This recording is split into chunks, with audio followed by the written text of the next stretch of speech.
Who's that? Just me. Just a man trying to find somewhere to rest his tired feet, taking in some of God's glories. My, what a night. I could have killed you out there. Oh, no, sir. See, I set myself directly in front of you. But judging by how you was hitting them balls, I figured that's where I'd be out of harm's way. Excuse me, sir. They say you can tell a player by his grip. You want some food or something, you go on into the house, help yourself. Oh, well, thank you kindly, sir. Yeah. Yeah, I always felt a man's grip on his club just like a man's grip on his world. Look, is there something you want? $5 guaranteed. Guarantee for what?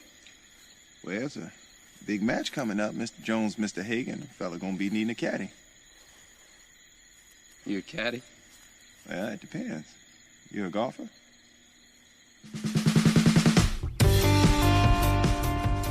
I have been desperately seeking a podcast that covers the sports movies that I love. Some people like the sound of their own voice, you know.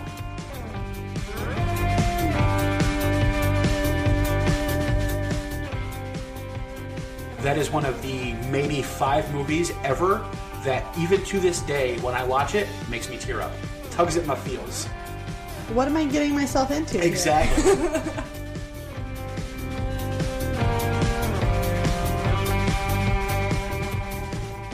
I'm going to make a serious argument that Little Big League belongs in the discussion for top 3 baseball movies of all time. So you're going to make me watch it again? Yes.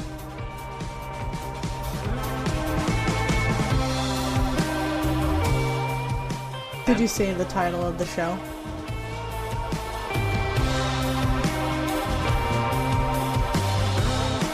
I Made Alicia Watch a Sports Movie.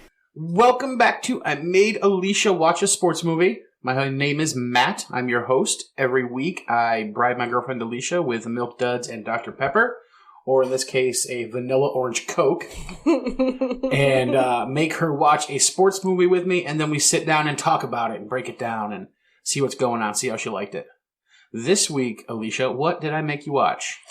The Legend of Bagger Vance. You actually like this movie. I do like this movie. This one you've I actually have no seen idea before. why, but I do like this movie. You know, this movie continued, we'll get to it when we get to the ratings, continues the trend of critics not so much, regular people, yes. So, you know, that seems to be the theme of the show, apparently. Yeah. With every movie that we watch. It could just be sports movies in general that are like that. No, because I find that if I see critics hate a movie, I usually go see it because I'm probably going to end up liking it. Okay. So, you know, I think it's with most movies. All right. Yeah, because critics seem to only love like those Oscar bait movies that I think suck. Yes, I think so. Yeah. That I think they suck. So, or they're just annoying and boring because they're very cookie cutter. Yeah, like Hallmark movies. Very formulaic. Yeah. Yeah. All right, so The Legend of Bagger Vance is a 2000 sports drama film directed by the legendary Robert Redford. 2000? Yep, 2000. Okay, I thought it was older than that. No, the book that it's based on wasn't even written until 95. Oh, okay. So yeah, the legendary Robert Redford, who will be making at least one more appearance on this podcast when we cover The Natural, starring Robert Redford. I've never even heard of that, but okay. Mm-hmm. It's a baseball movie. Great baseball movie. Based in upstate New York, actually, so rock on. Okay. Legend of Bagger Vance stars Will Smith, Matt Damon, and Charlize Theron. The screenplay by Jeremy Levin is based on the 1995 book The Legend of Bagger Vance, which is written by Stephen Pressfield. I love Stephen Pressfield books. He wrote Gates of Fire, that I talk about on our other podcast a lot, about the Battle of Thermopylae that the movie 300 is loosely based upon. Yep, so written by him. Takes place in Georgia in 1931.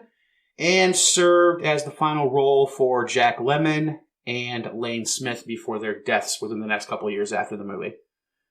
Now, the movie did create a little bit of controversy in its time, was widely panned by critics, including African-American commentators and reviewers, because of its heavy, heavy, heavy reliance on the magical Negro character, which is a stereotype used in American movies a lot. Was there backlash with the book? Not so much because, well, I mean, yes, in circles of people who read the book, yes. Okay. I didn't know that was a thing. Oh, it's a very heavy stereotype, yeah. Wikipedia gives 2 glaring examples of the magical Negro character. Is the Green Mile one of them? The Green Mile and the Legend of Bagger Vance. Okay. Are there 2 glaring examples of this trope? Yes. I didn't realize that was a trope. Is that ignorance, or I was never taught? I was never taught about it. Yeah, it's not your thing. I mean, you're not like a film critic or anything like that. No. So, but yeah, so I mean, that is a thing. It's a stereotype used in a lot of movies. Not the greatest thing because, I mean, it's basically it's Well, it's also based in 1931, where it wasn't common to have for white people to have black friends. Right? This is true. So, yes, and so the movie completely glosses over, for instance, the racism that would have existed in Savannah, Georgia in 1931. Yeah.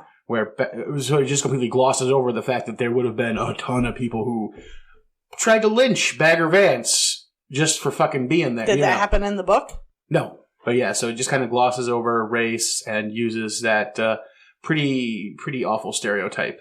Well, I did notice, because it being in 1931, right, there weren't a lot of black characters. Pretty much, yeah. But they were the ones that hung out with Matt Damon's character. Yes. So. Yep. Which I guess shows his not being racist, which makes sense because he was in the military in World War I and came home, so he would have served among everybody. So, well, actually, no. I don't even know if African Americans were even in the army in segregated units until after World War II, if I'm not mistaken. You should know that. You're a history buff. Should know that, and to be honest, I don't know the date to which it happened. Okay. I think it might have been later than World War I. Probably after World War II. Okay. But, yeah. So, yeah, a little bit of controversy. We both still like the movie. Yes. I think. And people still like the movie. Mm-hmm. So, bad stereotype, be damned. I love Will Smith. Great actor. So, whatever. I can't imagine he wouldn't know that stereotype. Oh, yeah. No, absolutely not. And he was willing to do it anyways. Yeah, absolutely. So. Yep. No doubt about it. All right. Let's see. So the movie had a budget of $80 million. Well, I would imagine it'd be high because they have to, get the cars and stuff. Yeah, so period pieces, you generally have high budgets because you have to get stuff that's not typical of the modern day. Yeah, her dresses weren't part of that. Yeah, so yeah, they were. They were she was wearing flapper dresses, which were common in the late 20s and early 30s. I mean, the 20s were called the Roaring 20s. Okay. So speakeasies and things like that. Her dresses seemed more common than that, but okay. Yeah, no, they were common. I meant that's okay. Okay. How much do you think it made in the box office? Given how much you like this movie. You said it had a budget of $80 million. $80 million. Something tells me it was a flop. Okay, what do you think? 56. Try 39. Really? Really, $39 million. So it was a flop. Yeah, made $11 million on its opening weekend and grossed a total of $39 million in $2,000. They didn't even have the money to. Didn't even make its money back. Yeah. Yeah, it was a complete disaster buckle. Yep. Yeah. All right. Let's take a look at the cast before we jump in and break down the movie. Okay. And we'll get your thoughts on the cast and how they did. Okay. All right. First off, Matt Damon as Ranulph Juna. What do you think? How did Matt do? Would you like him? Very convincing. He was really good. Good. Yeah. I've yet in my life to see Matt Damon in a role where I didn't enjoy Matt Damon in that role. I kind of the first time I watched it, I kind of expected his character to be more drunk more often. Not just in the scene where he met Hardy. Right. He kind of just moves right past that. All of a sudden now he's dedicated and focused to winning this golf thing. Yeah. I expected him to have more of a lapse. Struggle with in alcohol the beginning, or something. Okay. Yep. Absolutely, yeah, I could definitely see that. There were, some kind of struggle with alcohol since he's dealing with his demons. Yes. And yet we never see him with alcohol again after that. So exactly. Yeah. Yep. All right. Will Smith as Bagger Vance. He did so good. So good, yeah. Then again, I love Will Smith. Yeah, I haven't seen a Will Smith movie I didn't like. So I did. I saw Hancock. Not a fan. I liked Hancock. Not a fan. That's okay. I mean, he wasn't even he didn't even have his Will Smithiness on display in that one. I mean, it wasn't one of his better ones that I liked, but I still liked it. Because when I think of Will Smith movies, well, first there's Ali, because that movie's just amazing. I've never seen that one. Well, you will watch it for this show because it's a Muhammad Ali movie. Okay. But then when I think of Will Smith, I think of like Independence Day, Men in Black, Wild Wild West. I Am Legend. I Am Legend he's great in I Am Legend. Yep. But yeah, so Hancock just didn't do it for me. But then I'm not a superhero guy. Mm-hmm. Superhero things just don't really work for me. Yeah, no. So Hancock wasn't my cup of tea. And that's okay. Yeah. Not my cup of tea. But yeah, I think we both agree Will Smith did great in this one. Mm-hmm. Did fantastic as Bagger Vance. All right. Charlize Theron as Adele Invergordon. The more I watch that movie, the more I hate her character. Oh! I mean, she did it really well. Yeah, she played it. Again, she played Charlize it really Theron. Well. Of course, she played it very well. I did not like her character. No? Nope. I used to think she was like this spunky girl, but the more I paid attention to her, she's a self-centered, righteous, rich girl. Self-righteous, indignated bitch. Yes. Yeah, absolutely. Yep. I mean, but she plays it perfectly. Yes, she does. For that character, she plays it very well. Mm-hmm. Very convincingly. So, can't fault her on that. Nope. Bruce McGill as Walter Hagen. The womanizing, smoking, drinking Did not like Walter his character. Hagen. He played it well. Did not like that character. So you're not a fan of the Walter Hagens of the world? No, absolutely not. So Walter Hagen is a real former golfer. Really? Yes. Yep. Okay. Yep. The two golfers besides Matt Damon are golfers. Are actually former golfers. Okay. Yeah, or they're actually real historical golfers. Okay. So, yeah, so as Walter Hagen. The next is Joel Gretsch as Bobby Jones. He was simple, no drama. He was fine. I like Joel Gretsch. Right, so like Joel Gretsch is one of those guys where you can add him to a show. He's going to add half a star because it's just solid acting. Mm-hmm. Like, he's not over flashy. He doesn't suck out all the oxygen out of a scene, but he's a very competent actor. He's good knows at what he's doing, plays his part very well. Mm-hmm. We both love him in the 4400. Yes. So, yep. Absolutely. All right. J. Michael Moncrief as young Hardy Graves. That kid was so cute. He was great, too. Yeah. Totally believable as a kid of that era. Yep. And as a kid in general. Like, embarrassed of dad because of what dad has to do during the Depression. I swear I saw her in her knickers. Yeah, and talking to us. Now, why? Okay, so the young boys in movies, so this is going to become a theme of movies that center around boys of this age. Where they talk about older women in their underwear? No, not that. Where there was something in this era where, every young boy apparently always had two friends. I think I'm not sure about the book, but I know for a lot of movies, that's enough to give them some dimension. Like Harry Potter has two best friends. Well, I mean, but these are the only two kids in this movie. No, there's other kids running around. But these are his best friends. Right. Yeah. And so, when we get to Rookie of the Year, it's going to be the kid star Henry Rowan Gardner and his two friends. Yeah. When we get to Little Big League, it's going to be Henry and his two friends. I think it's just they don't want to overwhelm scene with all these extra characters, but having just one friend is kind of boring. Right, yeah. I just find it it's a very movie thing that a young preteen teenage boy, just apparently it's always two friends. Didn't you have just two best friends? We had a group of 5 or 6 of us that were just kind of all big friends. Okay. So yeah, but we had a group too. So yeah, it's a very movies thing that I've noticed in a lot of sports I think movies. It's just got to do with they don't want to complicate the plot line and yeah. All right, this one not really much to say about, but Lane Smith as Grantland Rice. So he was the writer who stayed at Hardy's house. Yeah. Yeah, I mean, didn't do much. I mean, competent in the scenes that he was in, but didn't really add much to the movie at all. Just a couple of one-liners and being there to be interested in Juna type of thing. That's about it. Yep. So, yep. All right. Peter Greeley as your favorite character, the judge, Nescalusa. So fucking annoying. He played the character well. He really did. well. He played it very well. I can't stand the character almost as much as I can't stand King Joffrey. Right. In Game of Thrones. Yeah. Yeah. He's that kind of annoying. You just would not have... 1930s Georgia just wouldn't have worked for you, apparently. No. All right. And then last, Jack Lemmon, who was the narrator and old Hardy Greaves. He died very well. He died very well. Spoilers. In case you can't figure it out from the movie's ending. Spoilers, he's dead. Yeah.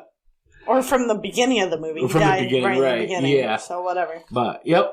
Absolutely. All right. So before we jump into the movie, just a little bit of, I guess, extra information on the book and the movie. So this is kind of based loosely on the Mahabharata, which is a story within the Bhagavad Gita, which is a Hindu holy book. Okay.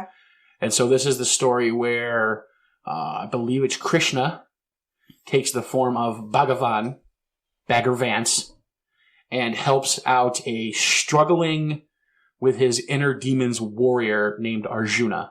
Ranulf. And this is kind of like a modern retelling of that story and their battles throughout time on the golf course. And so it's interesting because it's a deeply philosophical book and movie. Right. That I think a lot of people miss because they don't understand Eastern philosophies. Right. And it's golf. Right. Well, and it's golf, but golf is used a lot for kind of philosophical things because it's one of those rare sports where you don't play against anybody else. I mean, technically you are score-wise, but you're just playing against the course. Like bowling. Right, kind of like bowling, right? Like your opponent can't like block your shot or stop you from doing something. It's just you versus the course, yourself, and nature. Mm-hmm. So golf is often used in as a philosophical basis for things. You know, bowling, I wish it was too, because it's along the same lines. Mm-hmm. It's one of the few other sports where the opponent doesn't get to have any impact on what you do. No, it's just you. And the lanes and all that. So, but yeah, so it's a deep movie at times that I think if you like this movie, I really, really, really recommend reading the book. Okay. Because it gets so much deeper into kind of the story that they're trying to tell in the background. I'll put it on my list. Which is that ancient story of the Mahabharata. It actually goes into much more detail on that. The books normally do. Right, exactly. I mean, it would have been the audiobook's like 12 hours, so it would have been a long movie. Yeah. If they had gotten into all that. Right. But there's also some significant changes from the book, but I think the movie is very faithful to the spirit of the book.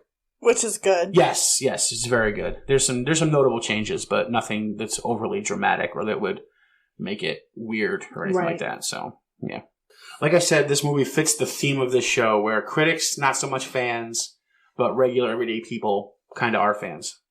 So on IMDb, out of 50,000 votes, it's got a 6.7 out of 10. Not bad. Not bad. On Rotten Tomatoes, critic score, 43%. Rotten. Mm-hmm.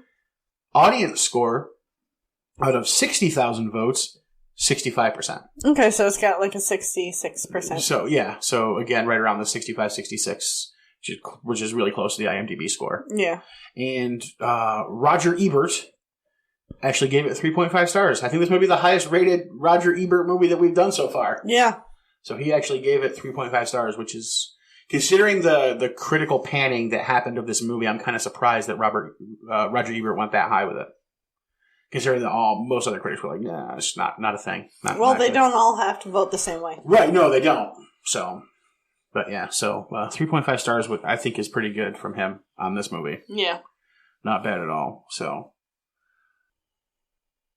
when we kick the movie off, we start with an old man playing golf. Yes. And this is the older version of our young boy, Hardy Greaves. Yep. And he is playing golf while we have a voiceover basically talking about him golfing as an adult. Yep. How he's had 5 heart attacks, all of them on golf courses. Yeah. And then he proceeds to have one more heart attack. So he hits a bad shot into the woods. Yep. And heads on over to the woods, finds his ball. Yep. Goes to play it, and has a heart attack right there in the woods. Mm-hmm. On the golf course. Yes. And then we cut all the way back to 1931 Savannah, Georgia. When he was 10, working in his daddy's shop. This is kind of our introduction to who Ranulph Juna is. Yep. And we get a lot of information about Juna, how when he was a teenager and early 20s, he was widely considered the best up-and-coming golfer in all of the South.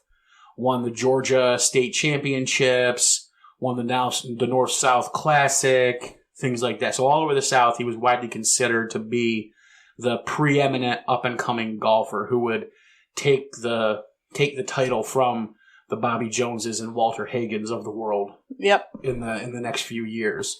But then something happened that changed his life forever. World War I. And he, of course, like most men in America, signed up.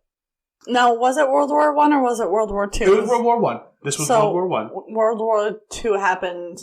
World War II happened in the 40s. Okay. Yeah, so this is World War I. And so he volunteered, joined the... Can't tell if it's Army or Marines. World War I and World War II were only like 15 years apart. Yeah, World War I. Yeah, they were a generation apart. That's it. Damn. Yeah.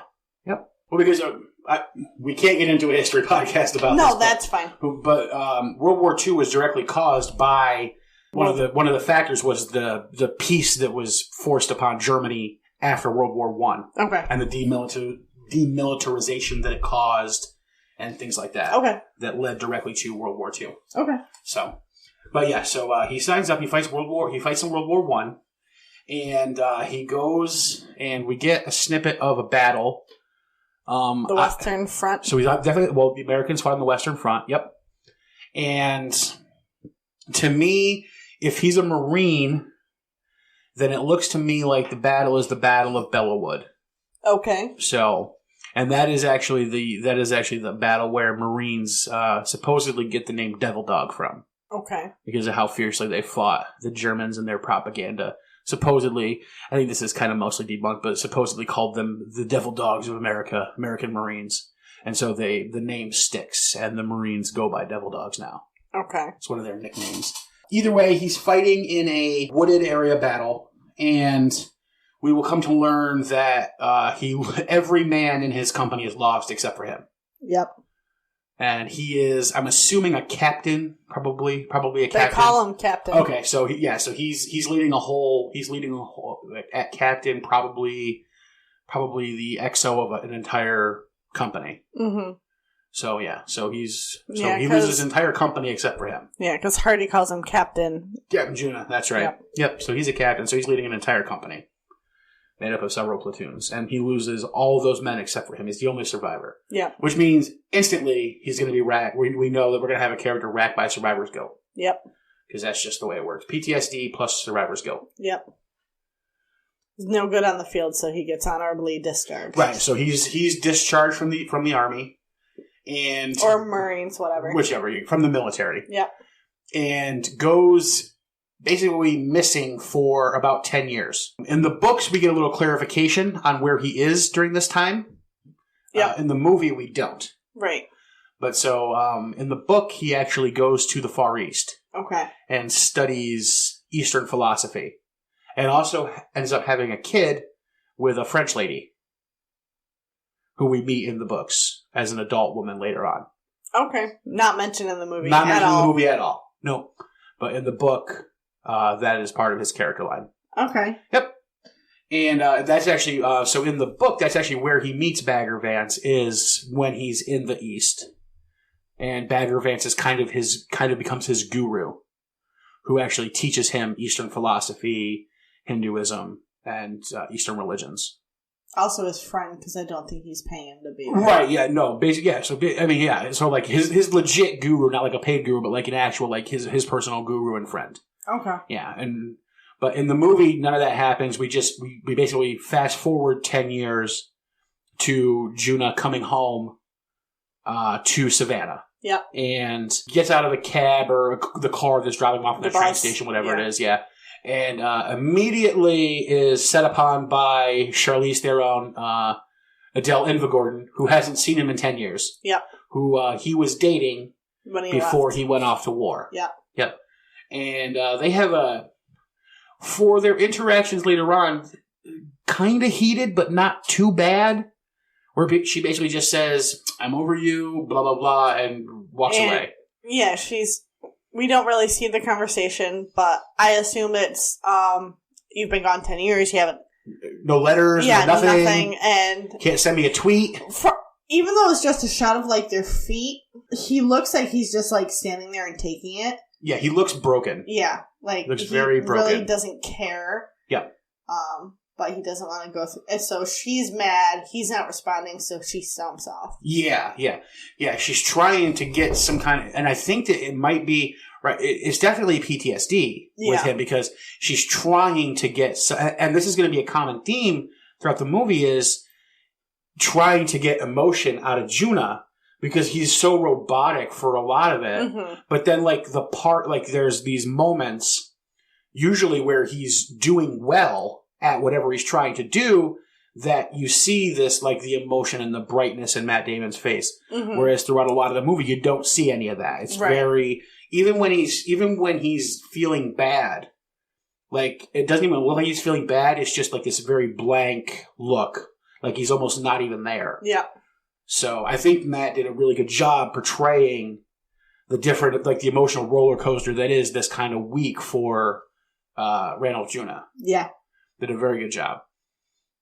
But so he's home, and then we are clued into, hey, it's Great Depression time, and Adele's father, who is the richest businessman in Savannah, has just completed his brand new golf and country club called Crew Island, which is just off the coast of Savannah. It's fictional, but and it's like the most ambitious, audacious golf course and club ever built. 18 holes. Well, most of them are full 18 holes. Yeah, full 18 holes. Beautiful hotel. I mean, they show the inside of this place, and it's fucking gorgeous. It's set up. The outside makes it look like it's a big, expanding white plantation house. Yeah, it's huge, and the inside is just absolutely beautiful. And spared no expense. Mm-hmm. To steal a phrase from Jurassic Park, spared no expense. Yeah. And that will come into play later because he literally spared no expense. Mm-hmm. And so shortly after the golf course is finished, the Depression hits. And so on opening day, nobody comes. Yeah. And we get a cutscene to her father looking at his stack of debts on his desk and swallowing a bullet. So Adele is left with Crew Island and her father's mounting debts. Yeah. Sucks to be her. Agreed. Yeah. She goes to bed one night, and then the next morning she is awoken. And Alicia, how is she? Because you were such a fan of this happening to her. How is she awoken? Furious. I mean, I don't care what kind of character it is. I cannot imagine being woken up surrounded by old white men demanding that you sell your property to them right now. Right. One, what the hell are you doing in my house? Yeah. Two, in her house, in her bedroom. Yeah. Two, I'm pretty sure these men don't currently have stocks in this, but they have the debt. It's true that she probably does owe money to at least some of their business interests. Right. No doubt about that. Right. Yep. What the fuck are they doing in her bedroom? Yeah.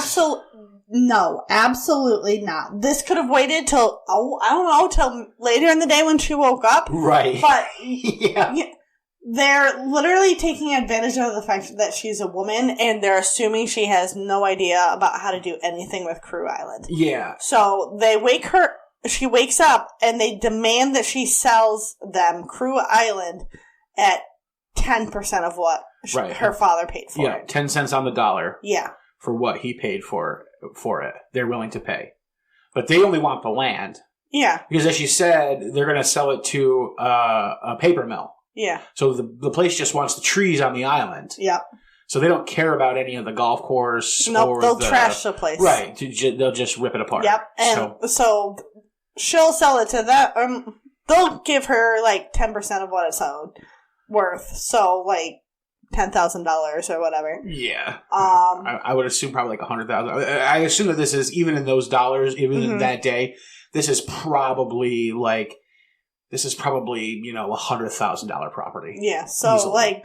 like we'll set, which would be like $10 million today. We'll give you $10,000 for it now, and then they're going to turn around and sell it for like $35,000. Right. Yeah. Exactly. So. Yeah, and so these guys strike me as like the business leader, like village board type of people in the town.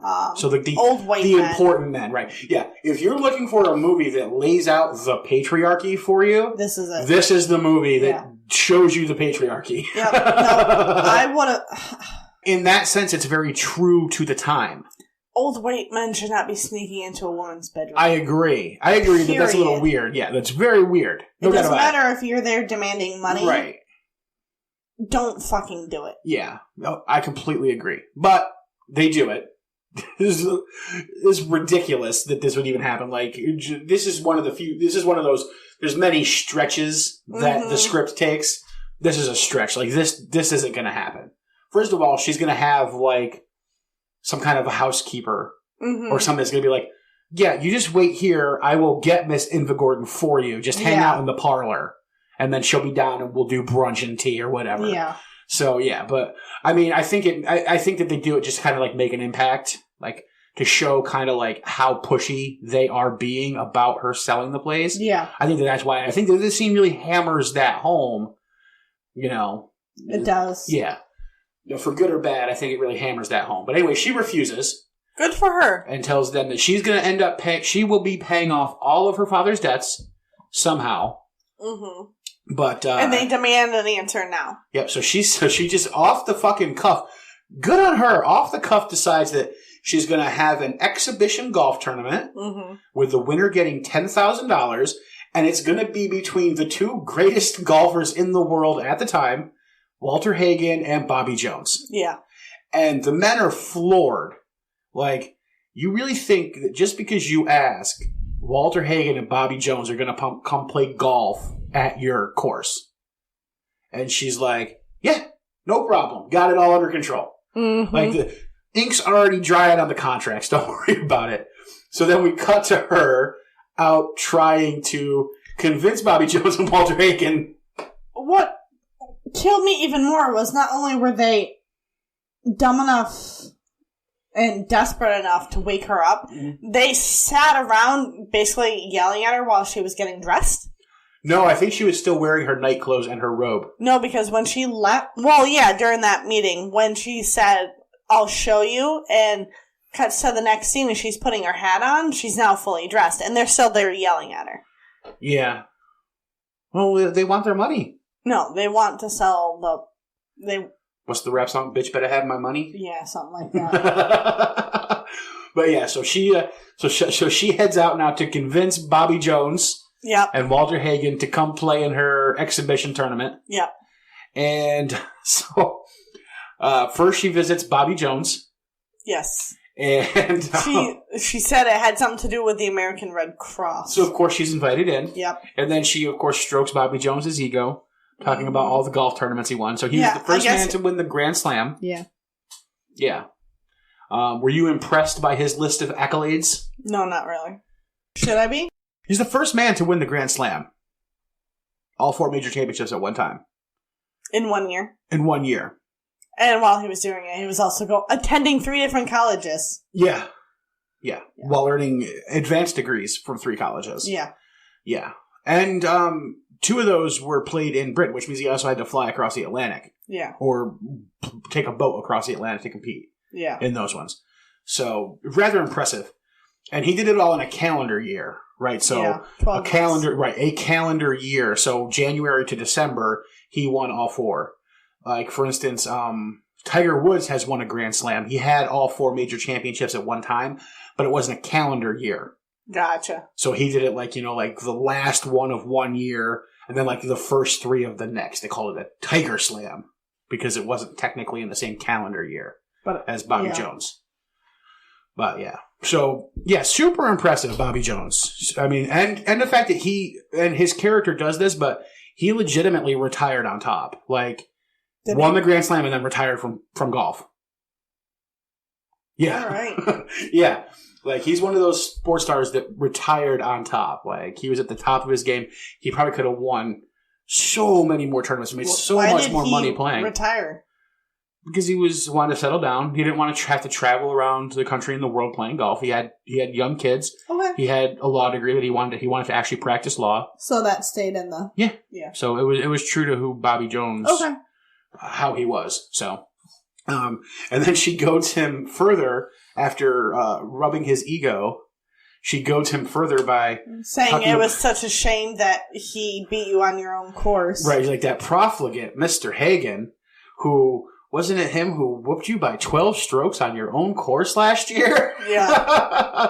Oh, you say Walter's playing in your tournament. Okay, sign me up. Yeah. So Bobby Jones is in. So now she has to go see Walter Hagen. Now, describe the scene where we meet Mr. Hagen for me, Alicia.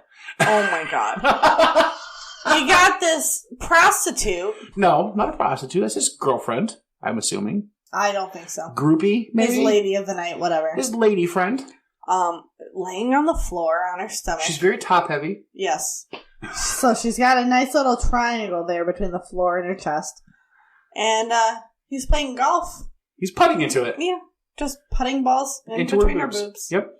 And she stands up with the ball still frickin' between her boobs. And then walks out with it in there. Yep. Yes. Oh, it's so great. And Adele's just like, oh, she has a remarkable talent, Mr. Hagen. Yeah, and he's like, well, I'm the one that hit the fucking ball. And then my favorite part of this scene is actually after that part. First of all, she says, oh, when she got up, she gave me a tearful fright. She's so top heavy, I thought she might just fall back to the floor. Well, I'm sure she's had plenty of practice. But then they sit on the couch, Adele and Walter Hagen. I am not impressed by this scene at all. And so she's talking to him about how Bobby Jones is going to play and how he should come play. He just keeps scooching closer and closer to her.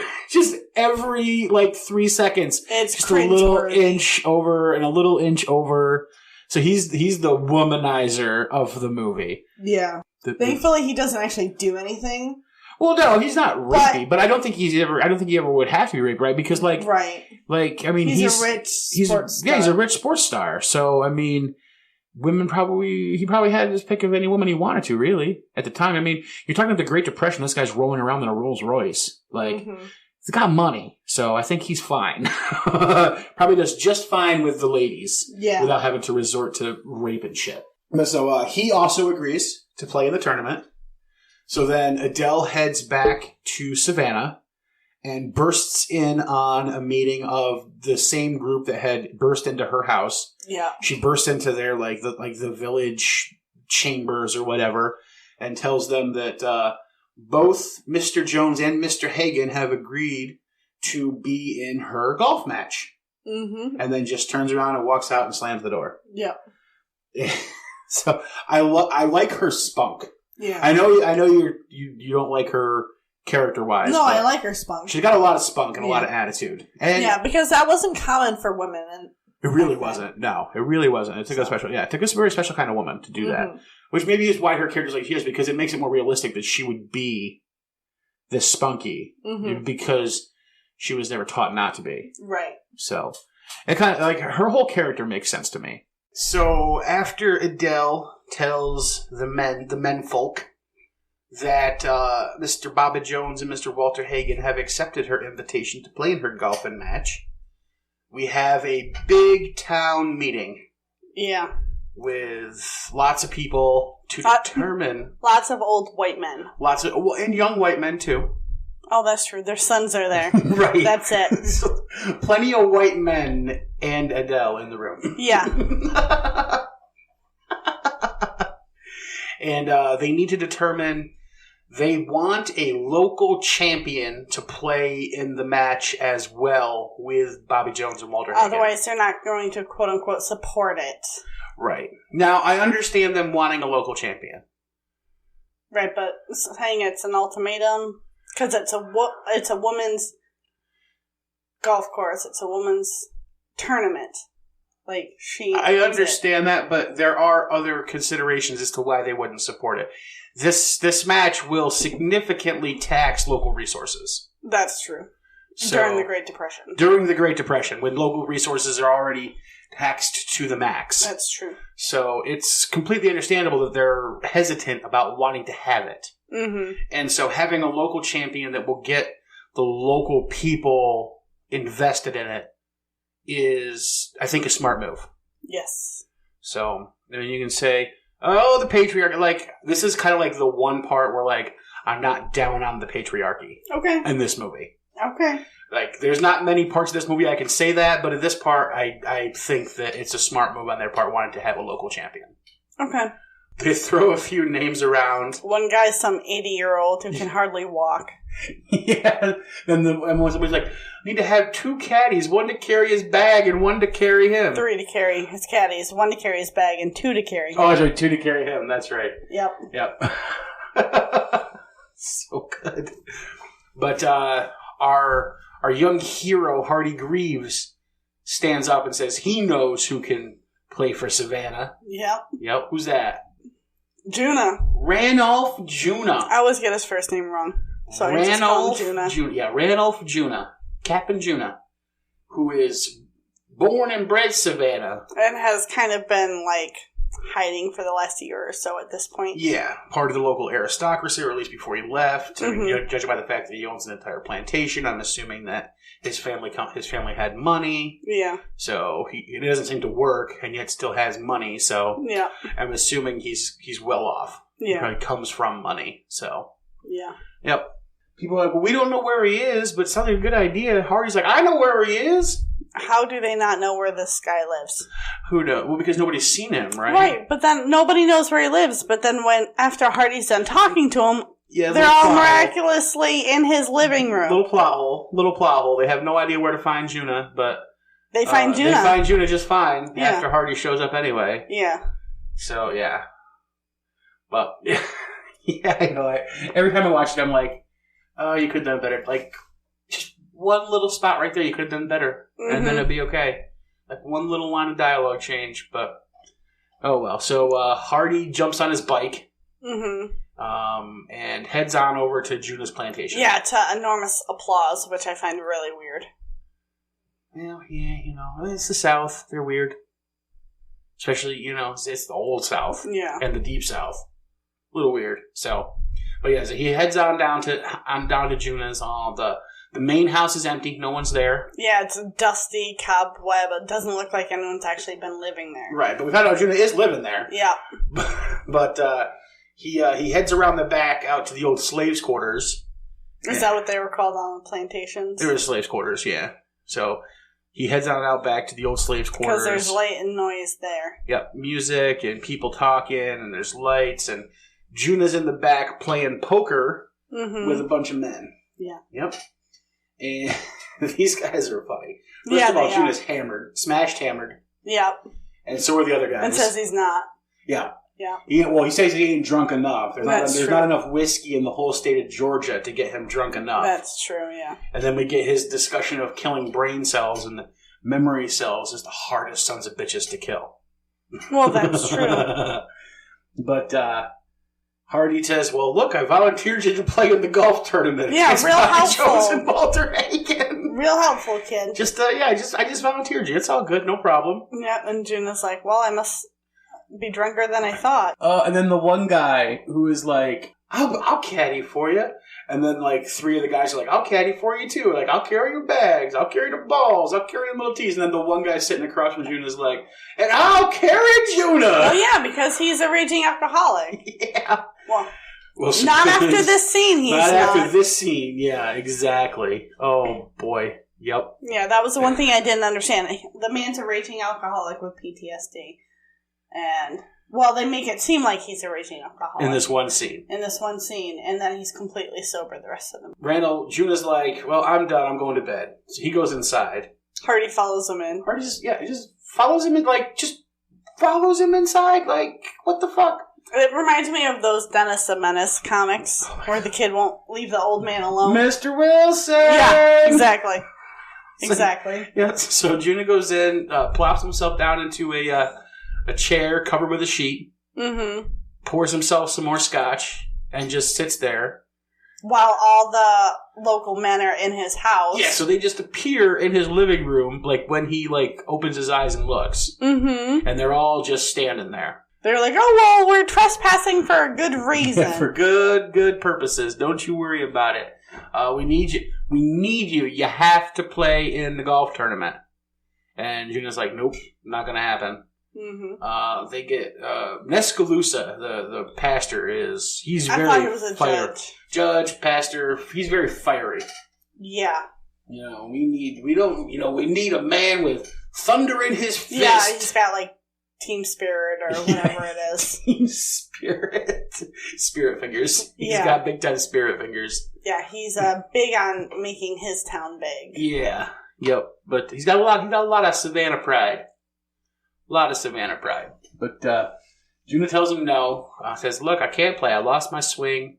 Well, God damn it, find it. Oh, yeah, sure. Swear at the man you just broke into his house and now you're going to verbally harass the man because he's not giving you what you want. Yep. The only thing missing is a gun. Yeah. I'm sure there's one of those around, though. Oh, I'm sure. It's the South. I'm sure there is several of them around. But, so Juna kicks them out. Mm-hmm. For some reason, Hardy stays. Hardy's not scared of Juna.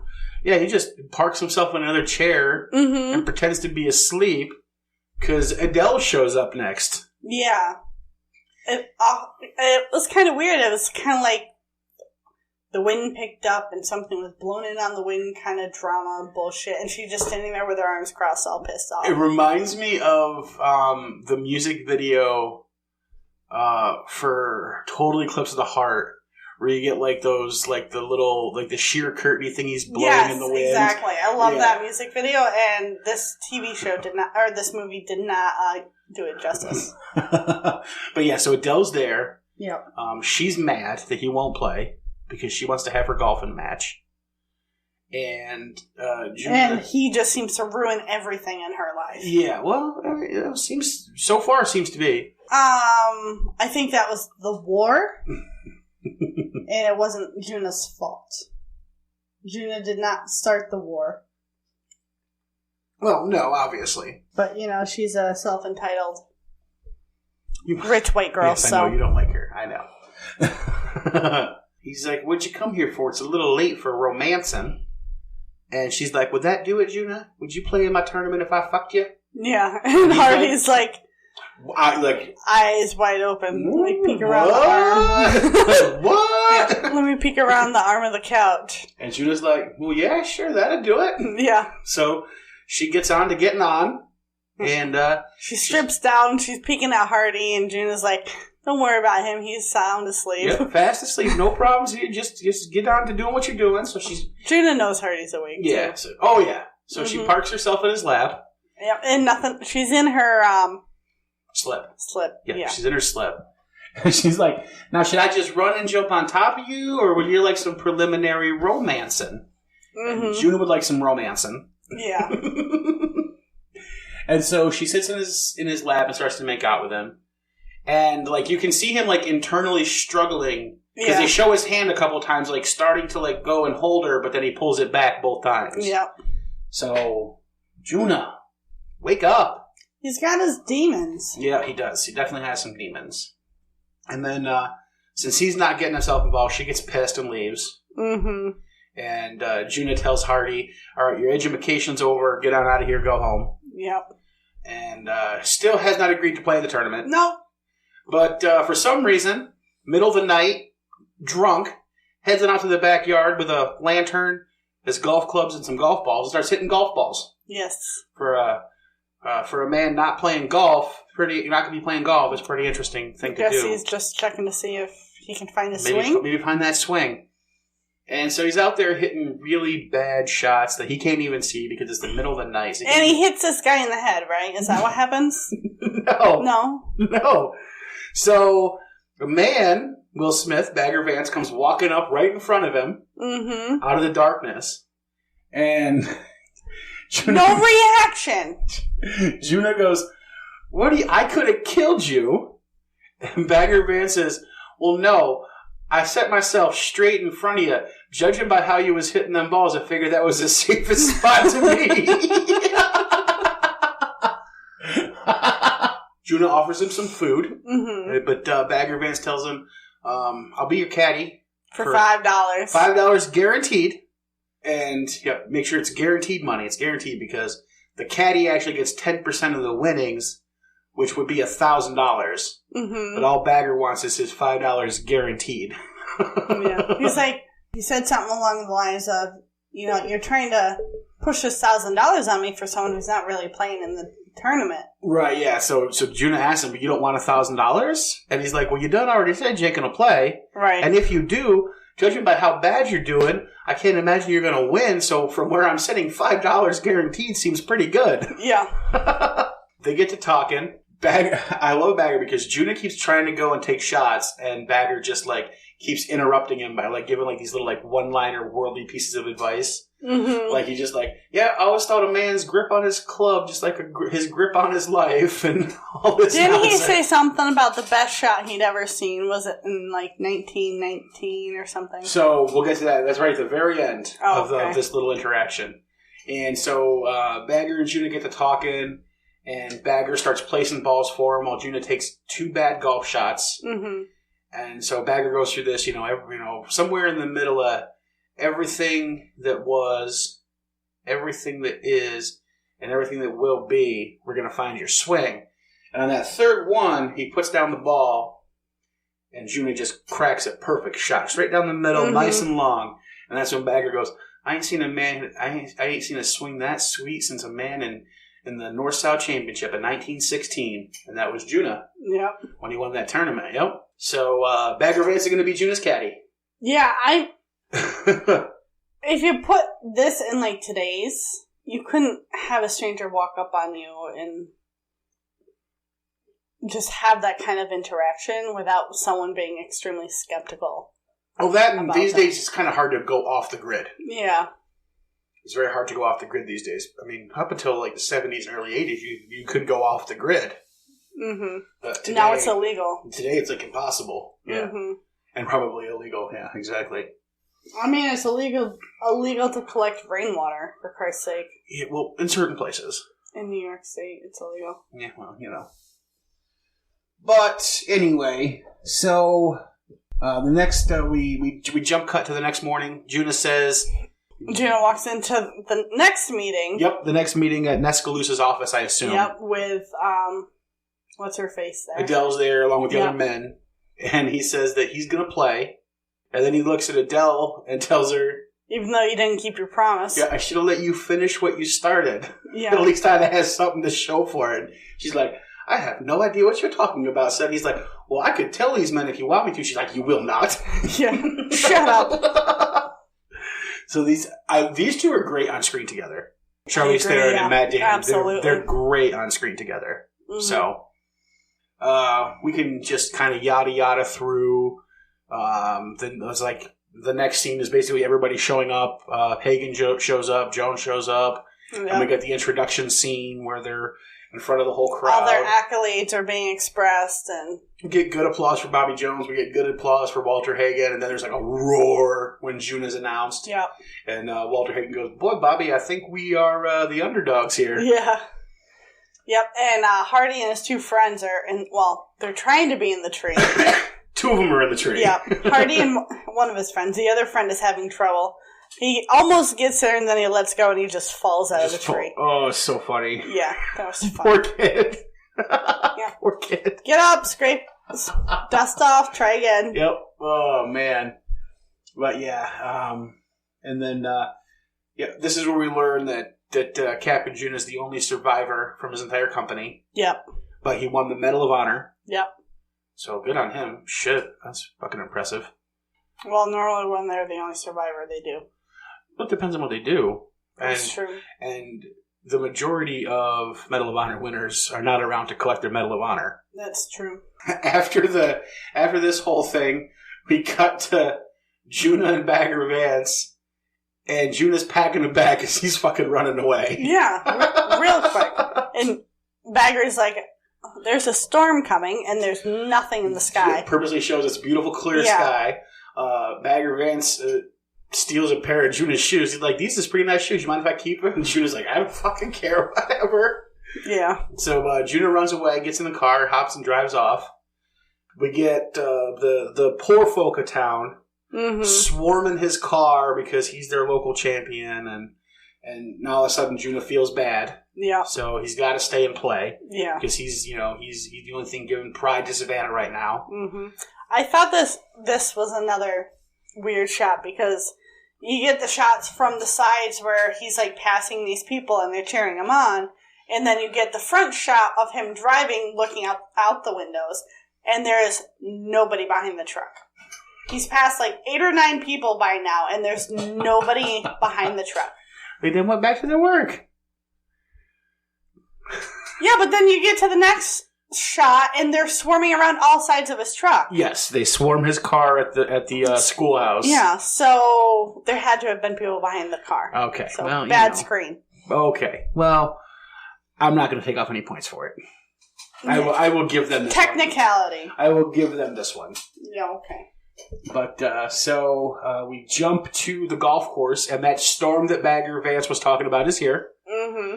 And Juna is off hitting golf balls in the mud. Yeah. In the rain, and Bagger Vance is cleaning his shoes. His cleats. Yep. And Hardy is standing in the rain staring at Bagger Vance. Under a tree. Yep. And Bagger Vance basically hires him on as Juna's caddy. Mm-hmm. So his caddy assistant. Once it stops raining, Juna's done. Doesn't seem too happy still to be golfing. No. But he's sober, though. He is sober, which might be why he's not happy. That's Maybe true. Detoxing at the moment. Yeah. But so Bagger and Hardy go out at night to walk the course and get measurements and see how the putts break and everything. I actually enjoyed this scene because they were like talking about the science of it. Like in the morning, the sun's going to be over here. In the afternoon, the sun's going to be over here. The grass is going to be facing this way in the morning. So you'll need a different shot than if you were hitting it in the afternoon, going this way. Yep. Plus the moisture on the grass. And that I understood. That's probably the one thing about the whole golf thing that I actually understood.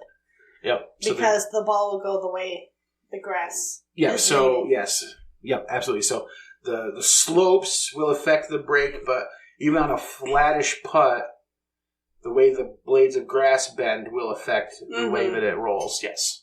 Yeah. So if they're bent to the right, the ball will go more to the right. Mm-hmm. Yep. Good stuff. Yeah. In the books, this scene is actually very long, and the Spec Hammond, the guy who is the personal reporter for Walter Hagen, actually accompanies them. Oh, really? While they're out there doing their measurements and Walter stuff. Hagen's reporter? Yep. Why? Because he wants to talk to Bagger Vance, and Bagger Vance has him enraptured with his worldliness about golf and everything. It's actually a really cool scene in the book. Okay. Yeah, really cool. It's a cool scene here. My favorite part of it is when Bagger is cluing Hardy into the, what does he call it? Is it like your swing, right? Like your personal swing. Authentic swing. Or authentic swing. And he has Hardy close his eyes on a putt that he hasn't hit, and so he's missed it like 5 or 6 times. Mm-hmm. And he just has him just swing the putter back and forth with his eyes closed. Yep, and the whole thing slows down and the colors change. And I love this scene. Yep, and then as he's just kind of going through it with Hardy, he just, on one of his backswings, just slips the ball right in there in front of the putter, and Hardy just knocks it right in. Yeah. So good. And Hardy has this look on his face like he just shit a brick. Yeah. You're like, what the fuck just happened here? Yeah. Yep. Oh, I love it. So good. It was and he's like, okay, we're done. Time to go home. Yep. Well, I think that was the last hole, I would hope, because I'm assuming that they measured all of them. Right. Yeah. But, and then so the next day, it's time for golfing. Mm-hmm. And so we're going to have 4 rounds. 2 on Saturday, 2 on Sunday. Correct. Yep. So we're going to have a morning and an afternoon on each day. Mm-hmm. First round does not go well for Juna. No, he ends up 12 behind or something like that. Yeah, so he ends up minus 12 strokes behind the other 2 who are tied. Now, does that mean he swung his club 12 times more than the others did? It means he had 12 extra shots. Okay. Yep, 12 shots worse than they did. So there's some funny parts in it. I particularly like the one where Juna got a birdie because he sculled the ball out of the sand trap and it just happened to smack right into the flagstick and drop down. Mm-hmm. And that's like the only halfway good now, score. Now, what's a birdie mean? Okay, so each hole has a par. So there's par 3s, 4s, and 5s. Like, it should take this many swings to get it in the hole. Right. It should take you 3 shots to get it into the hole on a par 3. Okay. 4 on a par 4, 5 on a par 5. Okay. So a bogey is 1 over. Okay. So if it's a par 5, it takes you 6. Okay. Double bogey is 2 over. Okay. A birdie is 1 under par. Okay. And an eagle is 2 under par. Okay. So. And then if you get a hole in one, you get a hole in one. You get a hole in one on a par 3, it's an eagle. But it's also called an ace because it's a 1. Okay. Yep. I'll try and keep track. Okay. Yeah, well, we're not going to get that into depth into the holes. We're not going to go hole by hole because that could kind of get annoying. Yeah. But yeah, so the first day, the first morning session does not go good. Nope. And but it's a beautiful day. Yep. Either way. God smiled down on Savannah that day, is what they said. Yeah. So I think Hardy tells us through the narration that they say that God is happiest when his children are at play. Yep. And that he must have been very happy that morning because it was apparently a gorgeous morning. Yeah. Not for Juna, but whatever. It was still a pretty morning. Yep. So we head into the intermission. Mm-hmm. Got a couple hours between rounds. Lunch. Yeah, the lunch time. Because they're doing a buffet thing. Yep, we're doing there, and then the golfers are changing, and then Juna's out. What does he talk? He's sitting on a bench drinking, looks like a pop. Yeah. And Adele comes up to him. I love Adele because she's just so forthright about everything. I don't know, she kind of skirted around this one pretty verbally. Yeah, so she comes to quote-unquote apologize to Juna. And at the same time ask for an apology from Juna. Right, and tell her that it wasn't her fault, it was his. It wasn't really anyone's fault. This is what war does to people. And so she goes, "Do you want my apology or not?" He's just like, "No." She's like, "Fine," and she gets up and walks away. It's so funny. And she's like, "I understand you're doing shitty, but you're doing so bad that Walter Hagen and Bobby Jones can't even play well. Because of how bad you're doing. They can't even get into a rhythm." Because you gotta wait 20 minutes for you to get 4 shots to catch up with theirs. It's you're doing awful. Yeah. But so we head on out for the second round of the day. Yeah. We don't really see any golfing from this round. No, not really. But Juna makes up 4 strokes. Yep. So he's now 8 back heading into Saturday. Right. Or Sunday. Heading into Sunday. Did we miss the lunch scene at Hardy's house? Yeah, okay, Hardy, yeah. I was just wondering if it had any relevance. Well, it's just, Hardy's mad because nobody else believes in Cap and Juna except for him. Yeah, that's true. Even his own dad doesn't believe in Cap and Juna being able to win this match. Mm-hmm. But all he has to do is just pick up one stroke every 4 holes for the next 54 holes, and he'll win. Which is, granted he ends up doing that, but still...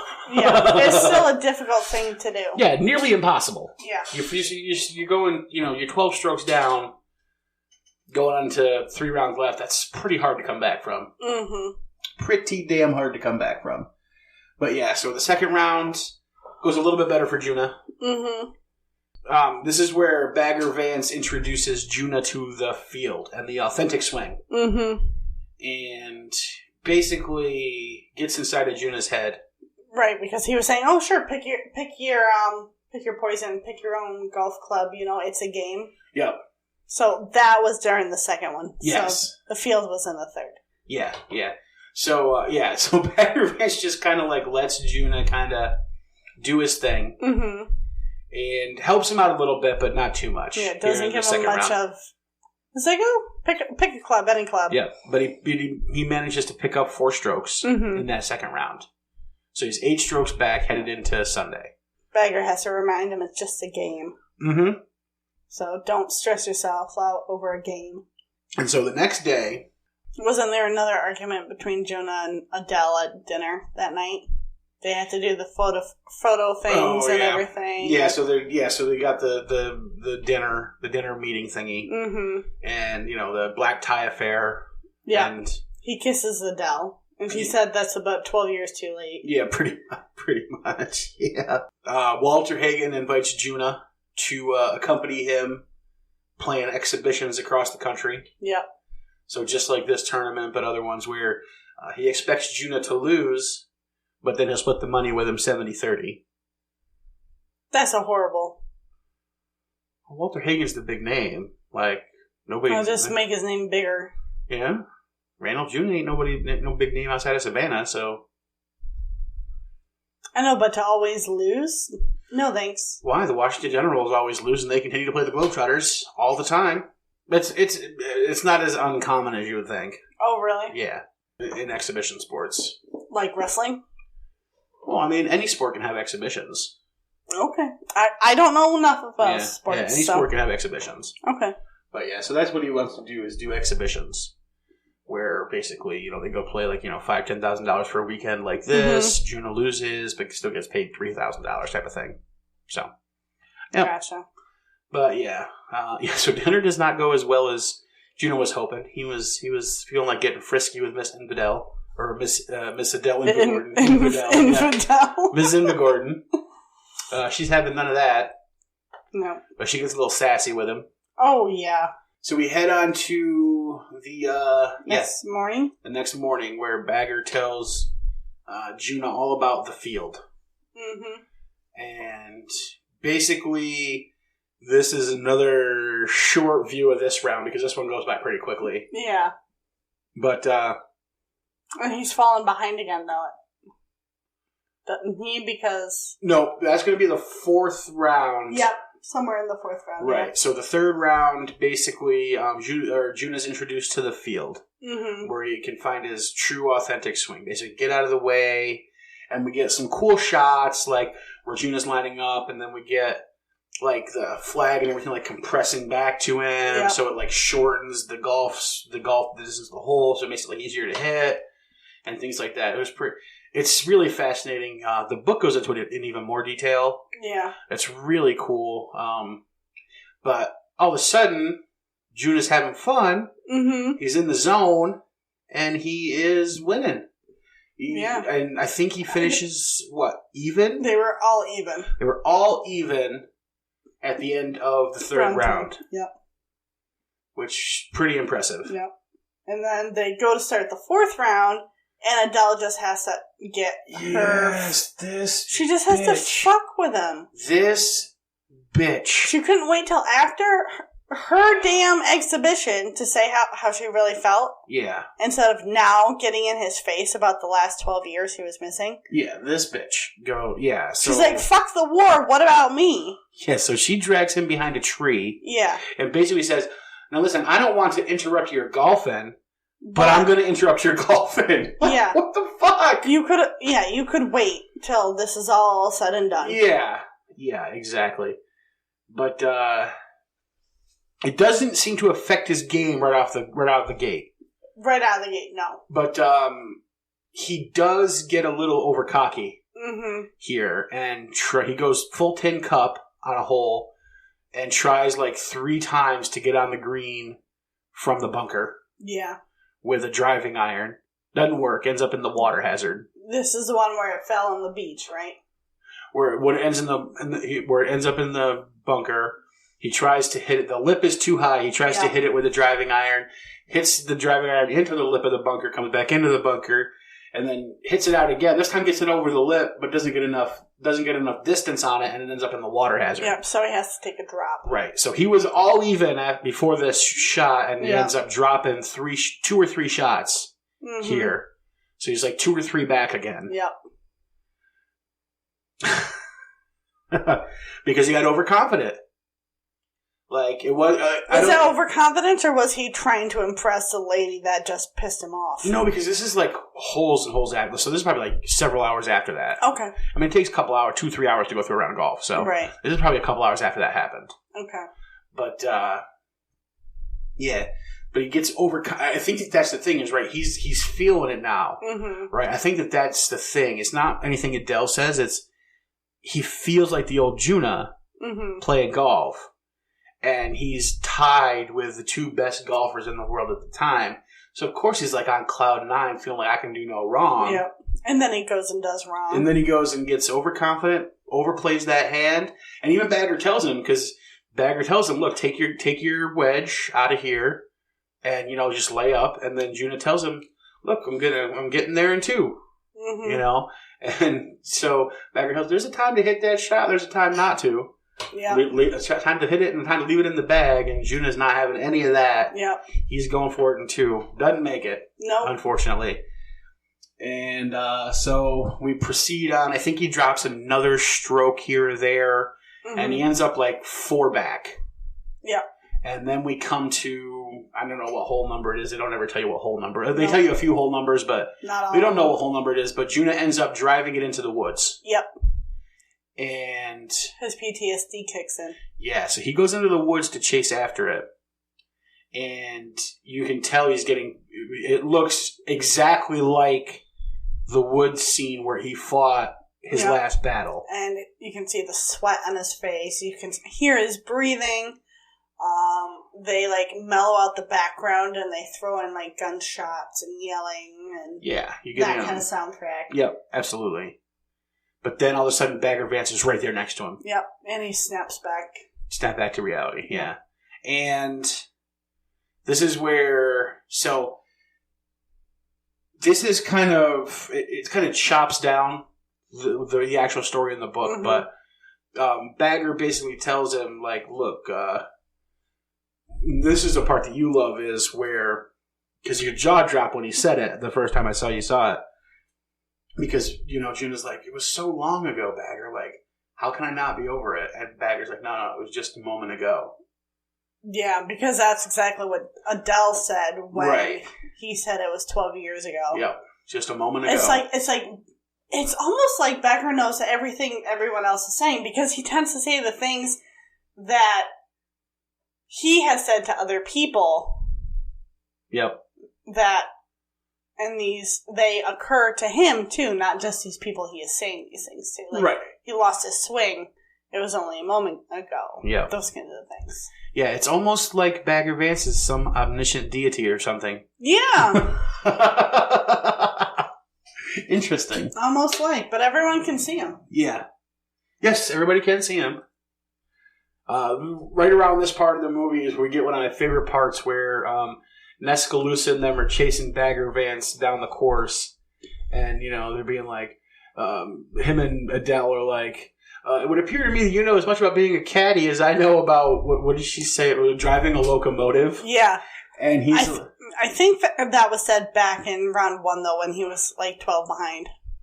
Was it? I thought it was after he tried to hit that shot out of the bunker. Either way, it was pretty hilarious. And he tells them, well, my golfer's a little confused right now. He still thinks he's Randolph Juna. Yeah. They're like, but he is. And he's like, well, he is and he isn't. Right, yeah. Which is the whole reincarnation. Yeah. He is, but there's an older part of his soul that needs fixing right now. Yeah. Yeah, absolutely. And so, Bagger in the woods is able to settle Juna down. Mm-hmm. And you kind of get Juna okay, back into the zone. Mm-hmm. And we know this because he lines up to take his shot out of the woods. His authentic shot out of the woods. His authentic swing. And we get this cool shot because there's this little narrow gap that Juna can hit the ball out of. Mm-hmm. But it's a long way off. Yeah. For him to make it through it, but we know he's getting into the zone because it all compresses down to where it's right in front of him now. And he just smokes this gorgeous shot right out of the woods and onto the green. Yep. And, perfect. Yeah, birdie or eagle or whatever it is picks up a stroke or two on the other two. Yep. And so we head from there. Basically, we head to 18. Yeah.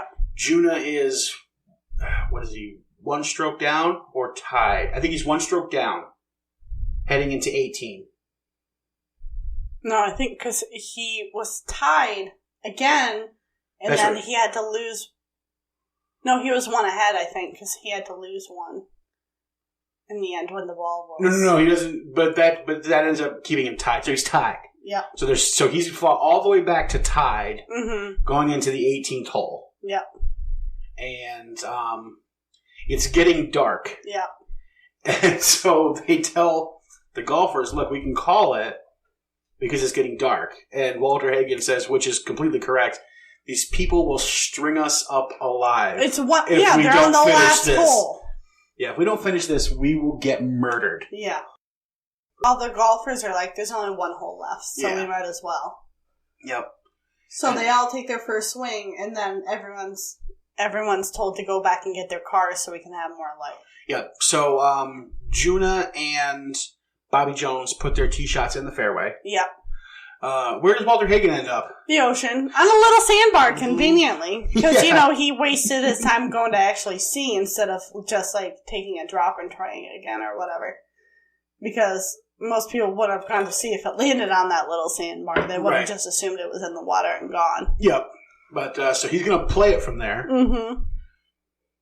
So there's a flagging guy saying this is where the line is. Yep. And he tells his caddy to go tell Spec Hammond, Mm-hmm. to pull the flag in Yep. case I make it. Yeah, 'Cause- cocky motherfucker. Well, he's a showman. That's why Yeah. he plays exhibitions. He knows how to play to the crowd. Yeah. And he's like, they'll love that. And then it's hilarious because the kid comes running up and says, Walter told me to tell Spec to hold the flag in case he makes it. And Bobby Jones just get this look like, I'm going to miss playing Walter. Yeah, right? Like, he is just so much fun. But Walter hits a great shot out in the middle of the fucking ocean. Yeah. And he's like, he ends up, maybe 10, 15 feet off the hole? Yeah. That's a really good blind shot from the ocean. Yeah. Let's see. And then Bobby Jones hits his shot, bounces over the hole and ends up maybe 15, 20 feet away, give or take. And then it's Juna's turn. Mm-hmm. And Juna's got some impediments near his ball, probably a leaf or something, or a twig. So he goes to move it. Alicia, what happens? He moves the twig and then the ball rolls in a whole inch and a half. And him and Hardy Both see it. I'm pretty sure Bagger saw it too. Yeah, no doubt about it. No doubt. Well, Bagger sees And everything. so he's like, great, now, because now this is going to make him tied if they all hit it. Well, it's actually going to make him lose a stroke, right? Because... Yeah, he was ahead by one. This will make him even if they all get it. No, they're even. They all win the competition even.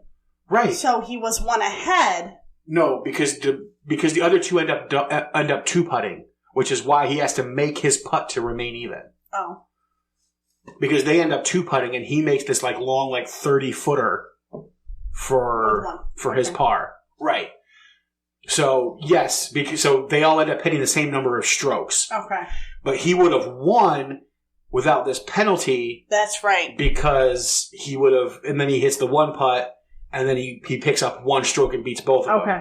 Yeah. So they're even right now, but Juna has to call a penalty on himself because the ball moved. Hardy tries to get him not to. Right. Nobody saw it but me and you. Now, remember that earlier in the movie, Hardy was talking about how it's the only game in the world where you call a penalty on yourself as long as you're honest. Yeah. Which most people are, which is good. And now we get the foreshadowing pays off. Yeah. Hardy doesn't want Juna to call a penalty on himself. Yeah. Because he figures... He's crying, telling him not to do this. Yeah. Yeah, absolutely. And Bagger's just not saying anything. No, he's just watching him be...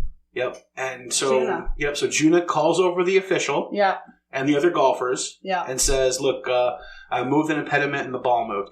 And everybody, the Hagen, Jones, and the official are all like, look, the light this time, because nobody wants to have him lose by a stroke because of this. Yeah. So they're all like, are you sure it moved? Did it maybe look like it was going to move, but then settled back down in the original spot? Mm-hmm. The light, because it's just headlights, makes things look weird. Are you 100% certain it moved? Mm-hmm. And Juna's like, yeah, it moved. Yeah, it moved from here to here. Yep. And so Walter Hagen slaps him on the back and says, go ahead and hit it before you have time to think about it.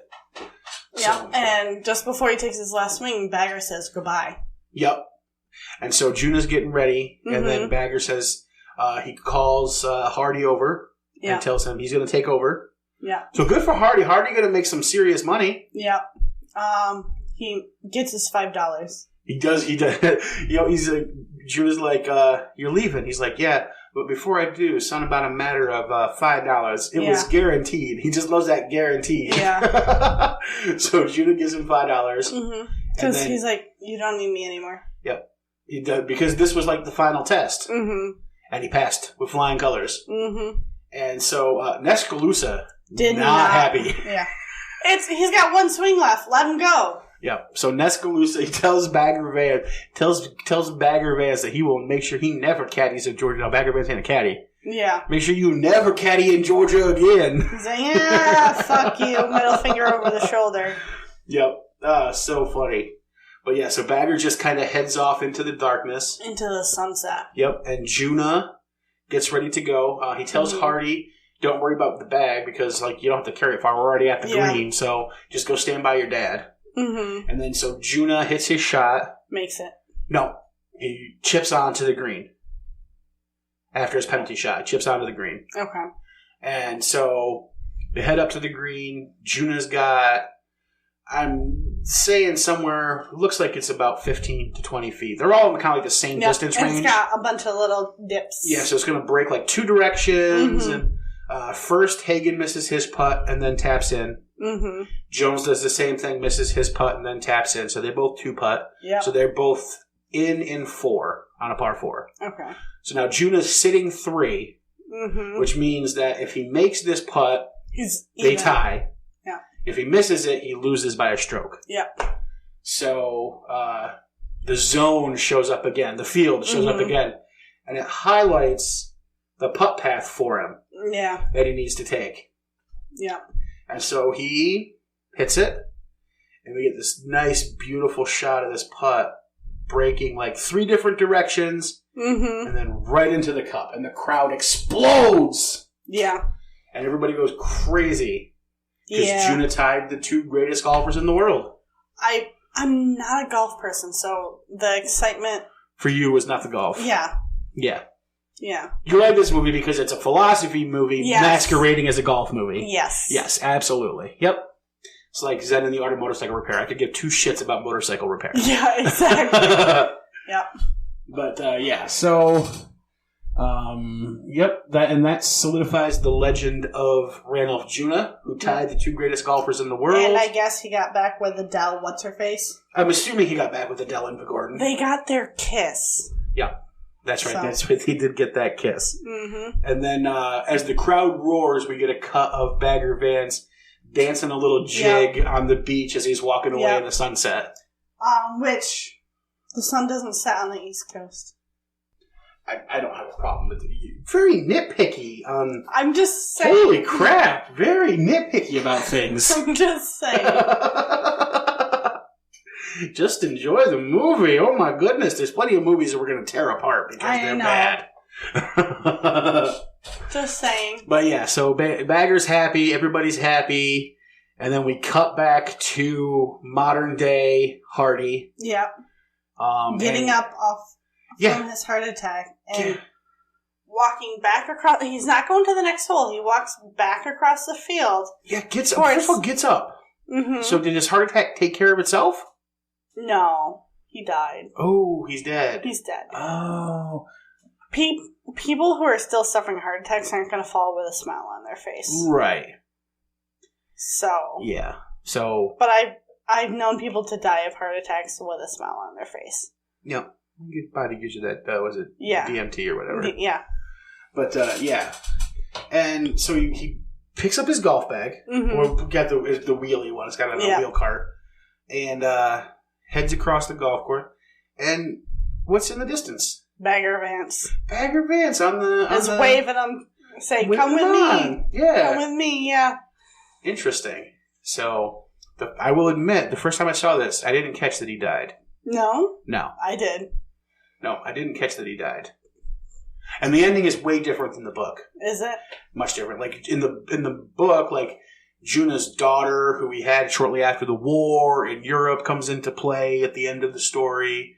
And they run into Bagger Vance, but he doesn't look like Bagger Vance. He's like a different person, but it's still Bagger Vance. And it's very odd. Interesting. But it's... Does she marry Hardy?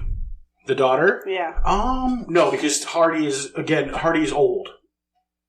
Oh, okay. And that's the first time later. Right, okay. And that's the first time he ever met Juna's daughter. Oh, okay. They're about the same age, but they're like 100 years old. Right. So, but yeah.